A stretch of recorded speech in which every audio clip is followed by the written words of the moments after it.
Hey guys, my name is Shanjai. This is going to be a full guide on getting started with front-end web development. I'll show you the most important stuff that you have to be focusing on as a person learning front-end development, and also I'll be focusing on the things that you do not need to be focusing on as much as the basic things that you should be focusing on. So if you do not want to follow along with the tutorial, I will be leaving the timestamps of specific things that I'll be talking to in the description down below. So you could just click on that and just watch the specific things that I'll be talking about various stuff.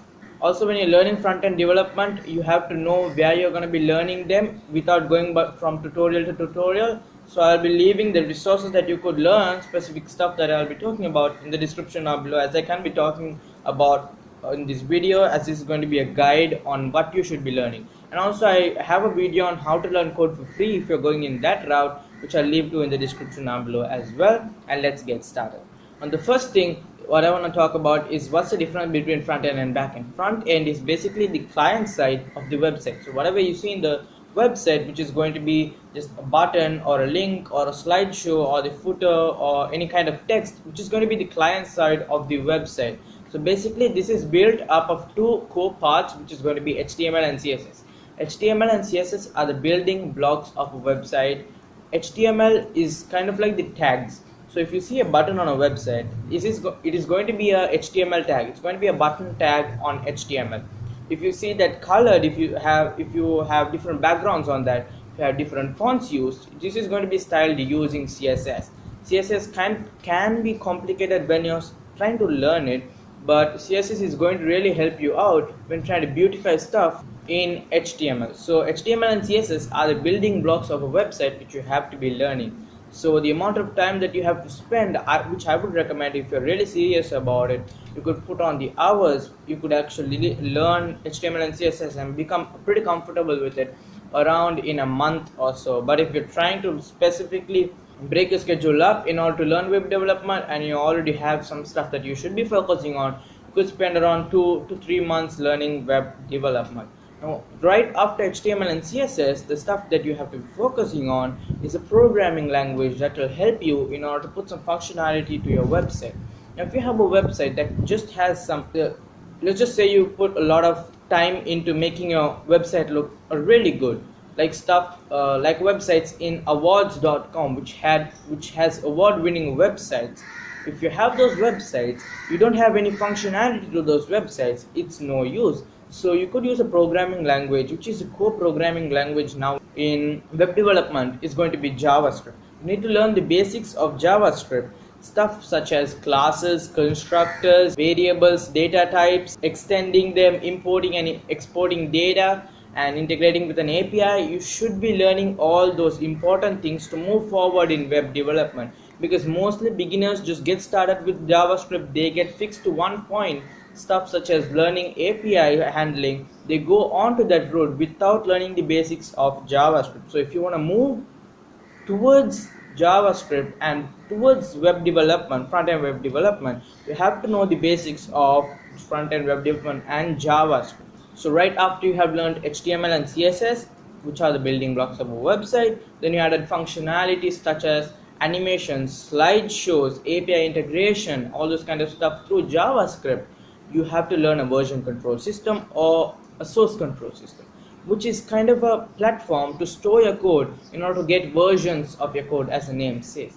So basically, say you lost a part of your code and you have integrated with it through a version control system, you could go back and pull it from the version control system and get your code back. And the most popular version control system that most people use is Git, which is integrated with GitHub, which is created by Google.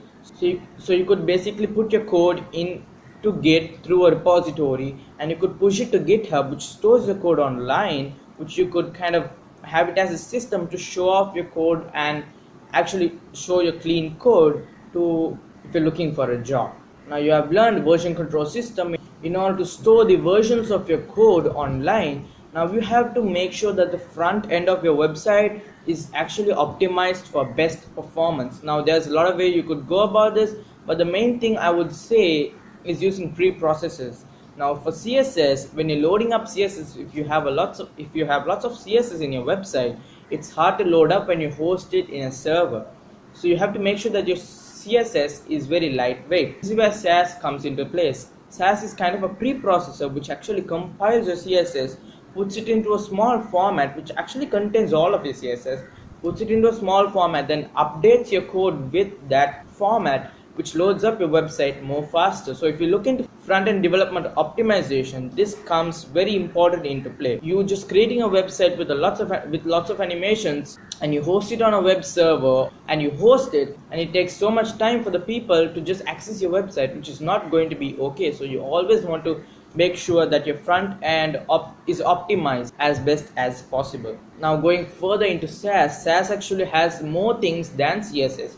You could use functions, mixins, variables, and also you could use utilities, which will actually help you to extend stuff through different files, and also import and export codes and CSS snippets through different files. So you don't need to maintain one file for everything, which you can be distributing towards different files, which makes your front end more optimized for performance. Now we have almost come to the end of learning front end web development.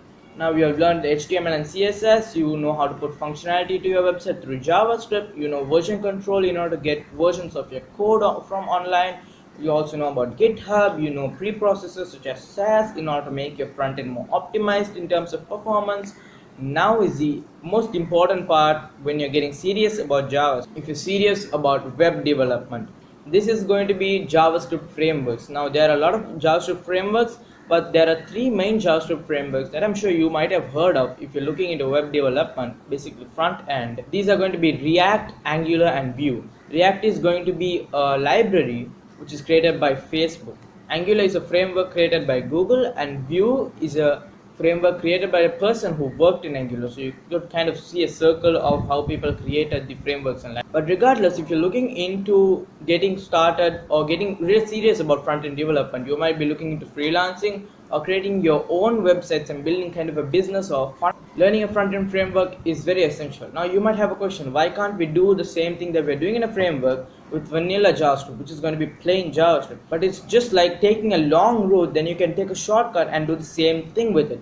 So obviously React optimizes, so React actually helps you to write JavaScript code and have more functionalities in your website more faster and in a limited time. So basically freelancers want to get that happening real quick.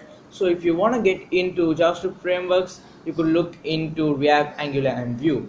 And Angular basically is just like a high class framework, which is going to be kind of complicated. Now don't take my word for it. If you're looking to learn any of these three frameworks, React, Angular, or Vue, or any other that you might be recommended or you might think is helpful, I would say that you should actually spend at least a month trying to learn the framework that you want, all these three frameworks, and building a couple of projects and seeing if that works for you.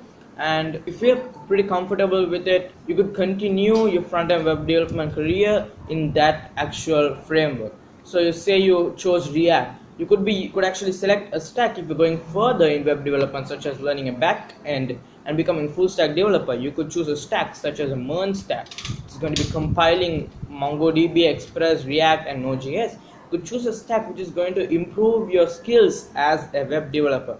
So if you're looking into those stuff, so those are the stuff that you should learn in order to become a front-end web developer. Now, if this is your first time looking in front-end web development, if you're starting to learn it, if this is the first time getting to code, this might be kind of complicated and challenging for you, but I would highly recommend that you take it on for about weeks or months. If you don't understand actually how it works, you have to be coding, and you can't just be talking about it or watching videos, just watching tutorials. You have to code it, you have to see it in practical life, you have to build projects in order to show up for yourself. And also after you have learned all these frameworks and stuff, you have to make sure that you have a couple of projects on hand. Some of the projects that I would recommend is a real estate app, restaurant app, and also an app that integrates with an external or another API online, or open API, and some projects like that which actually take into consideration some of the important points or the important topics that you should be learning in JavaScript.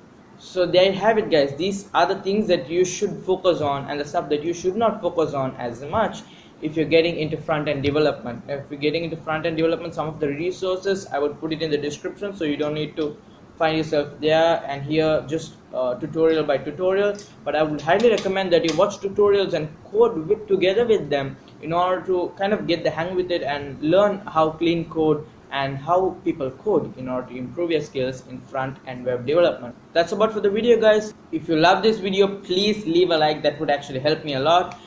If you want more videos like this from me, make sure to subscribe to my channel and click on that notification bell in order to get notifications every time I upload a video. And also leave a comment if you have any questions. Follow me on Twitter and Instagram, which is going to be linked in the description, Shanjai_Raj. Follow me on Twitter and Instagram, and I'll see you guys next time. Peace.